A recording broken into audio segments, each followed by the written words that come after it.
এই কদিন যে কদিন যাচ্ছি বাজারে বৃষ্টিতে ভিজে যাচ্ছি।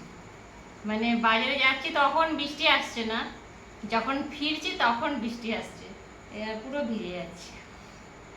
সেদিনও গেছি বৃষ্টির মধ্যে, সেদিনও গেছি বৃষ্টিতে ভিজেছে, কালকে না পরশু দিন গেলাম।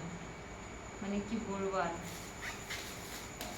যে রাত্রিবেলায় গেলাম, সবজি পেলাম নিয়ে এলাম, যে যাই দেখি একটু সবজি মবজি নিয়ে আসি। সকাল হলেই তো চিন্তা হয় কি রান্না করব। আজকে একটা চালতা নিয়ে এসেছি, চালতা চালতা দিয়ে ডাল ভালো লাগে। ওর ক্যামেরাটা দূরে সরো। চালতা দিয়ে ডাল করব।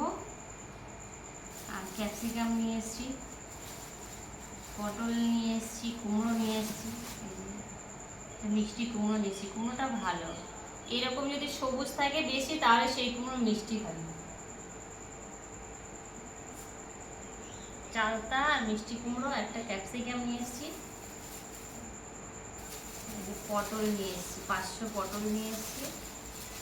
সবজির খুব দাম, মানে সবজির বাজারে যাওয়া যাচ্ছে না, এত দাম সবজি। সবাই হয়তো জানো সবজির কেমন দাম এখন, কোথায় কেমন দাম যাই না, তবে আমি বাঁশবেড়িয়াতে থাকি। বাঁশবেড়িয়া বাজারে সবজির দাম খুব, ভীষণ সবজির দাম, মানে কিনতে গেলেও ভাবতে হচ্ছে কি করবো।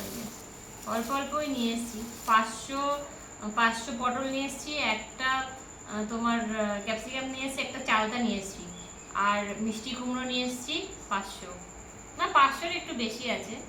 আর দুটো নিয়ে এসেছি তোমার কাঁকরোল, কারণ এই কাঁকরোলটা ভাজা খেতে খুব ভালোবাসে আমাদের বাড়ি। আমি চাক চাক করে কেটে ভাজা করব, ভীষণ ভালো খাই এরা ডাল দিয়ে।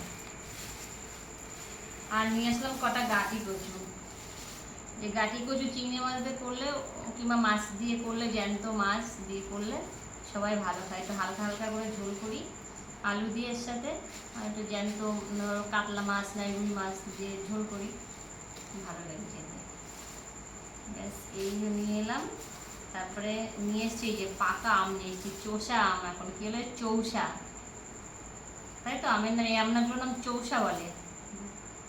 চৌষা এই আমগুলো এখন 100 টাকা করে কিলো, 1 কিলো, 4টে আম 1 কিলো, না 1 কিলোরও বেশি, 150 টাকা দাম নিল 4টে আম।